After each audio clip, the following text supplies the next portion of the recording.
Greensoil, c'est né donc, il y a 5 ans maintenant, vraiment avec cet objectif en fait, de se dire on va recentrer notre vision sur le sol, son fonctionnement.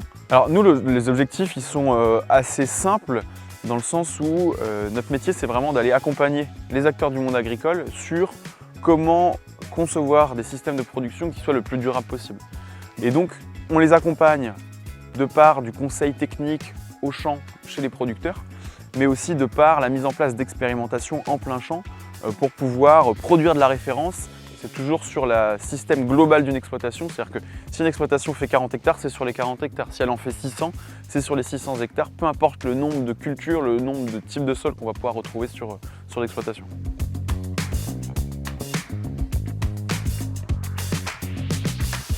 Alors l'objectif quand on met en place des essais, c'est d'accompagner les agriculteurs dans la mise en essai de solutions. Donc ça peut être des essais plutôt agronomiques où on va tester des couverts végétaux, des pratiques de réduction de travail du sol, ou alors des essais dans lesquels on va tester des biosolutions.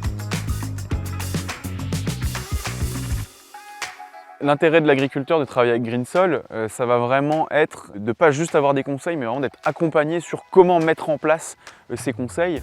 Si on parle un petit peu chiffres, aujourd'hui Greensoil, on accompagne un peu plus de 120 producteurs sur les Hauts-de-France. Ces 120 producteurs, ça représente à peu près 15 000 hectares. On va travailler sur 12 cultures différentes. L'objectif chez Greensoil, c'est vraiment de regarder ce qu'un changement de pratique va pouvoir apporter, mais toujours de l'adapter aux différents contextes des différentes exploitations. Ici, Rémi, en 5 ans, on est passé d'un système avec des couverts végétaux très réglementaires, où aujourd'hui on est sur des couverts végétaux qui sont vraiment diversifiés, ce qui nous permet d'avoir une gestion des résidus qui soit aussi optimisée. Et on a clairement des structures de sol qui sont bonnes, qui sont bien poreuses, et donc on peut se permettre de faire le travail du sol minimum, strict nécessaire à la bonne implantation de la culture. Des sols qui soient couverts 10 voire 11 mois de l'année, ça paraît effectivement beaucoup plus logique. C'est une chose auquel on ne faisait pas du tout attention. Et aujourd'hui, rien que ça, pour moi, ça me paraît totalement évident.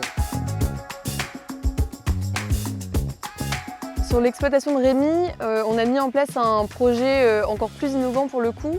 Rémi a redécoupé une parcelle de 11 hectares en 7 bandes de taille identique. Et donc là, l'objectif, c'est de reproduire toute sa rotation sur les différentes bandes pour pouvoir gagner du temps et chaque année de pouvoir étudier la rotation complète de Rémi. On sait que demain, l'agriculture passera par une combinaison de leviers. Donc c'est pour ça que chez Greensoil, on teste des pratiques innovantes pour voir si elles ont un sens d'un point de vue agronomique, économique, technique. Greensoil, on connaît beaucoup de choses, mais on ne connaît pas tout. Et l'objectif, au contraire, c'est vraiment d'être un acteur qui permet aussi cette collaboration. Et aujourd'hui, on travaille avec de multiples partenaires, que ce soit des industries de l'agroalimentaire, que ce soit des distributeurs, des coopératives, des agriculteurs, bien entendu, mais également des sociétés qui produisent des biosolutions. Et donc l'idée, c'est de se dire comment on fait pour combiner tous les leviers, pour tous se mettre autour de la table, pour créer un modèle agricole qui a du sens et qui marche. La proximité terrain. Faire progresser le monde agricole. Pour progresser chaque jour. Pour passer de bons moments. Collaboration. Passionnant. Mesurer pour progresser. Ne pas hésiter à se lancer dans l'aventure.